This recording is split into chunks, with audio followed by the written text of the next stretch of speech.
তিন দিনব্যাপী হাওড়া জেলা লোকসংস্কৃতি ও আদিবাসী সংস্কৃতি ও যাত্রা উৎসব শুরু হলো শ্যামপুর ১ নম্বর ব্লকের নবগ্রাম ফুটবল মাঠে।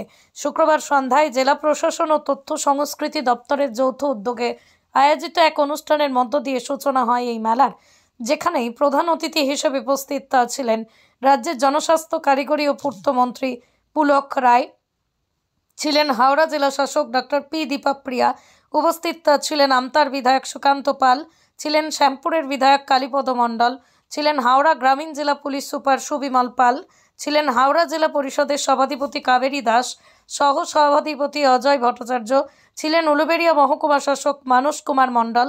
পাশাপাশি এদিনের এই অনুষ্ঠানে উপস্থিত ছিলেন হাওড়া জেলা পরিষদের কর্মাধ্যক্ষ সুলেখা পাঁজা, মানস কুমার বসু, জুলফিকার আলী মোল্লা, ছিলেন শ্যামপুর ১ নম্বর সমষ্টি উন্নয়ন আধিকারিক তন্ময় কার্জি, ছিলেন শ্যামপুর ১ নম্বর পঞ্চায়েত সমিতির সভাপতি মৃন্ময় কুমার মান্না সহ অন্যান্যরা। আপনারা নিশ্চয়ই অনুষ্ঠানগুলো দেখবেন। আমাদের আজকের এই আনুষ্ঠানিক উদ্বোধন হলো নবগ্রাম স্টার ইউনিয়ন মাঠে 20 থেকে 22, আজকে 20, 21, 22 তিন দিন এই উৎসব চলবে। আজকে এরপর বাউল সঙ্গীত আছে, কালিকা পাদারি নৃত্য।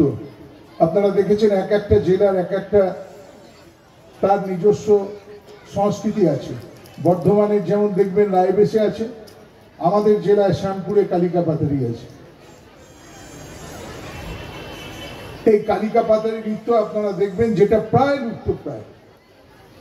ঠিক তেমনি ভাবে তরজা গান, এখনো আমরা সময় পাই না নানান কাজে, কিন্তু এখনো তরজা গান বিলুপ্তর দিকে যাচ্ছে। কিন্তু তরজা গান যখন শোনা হয় তখন নিজেরও একটা আলাদা অনুভূতি সৃষ্টি হয়।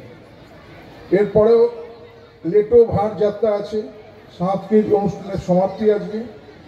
আগামীকাল বিকেল 5টায় শিকল বাদ্য অনুষ্ঠান আছে। সন্ধ্যে 6টায় যাত্রাপালা সাধক বামাখাপা, যাত্রা দল রূপ ও রং যাত্রা সংস্থা।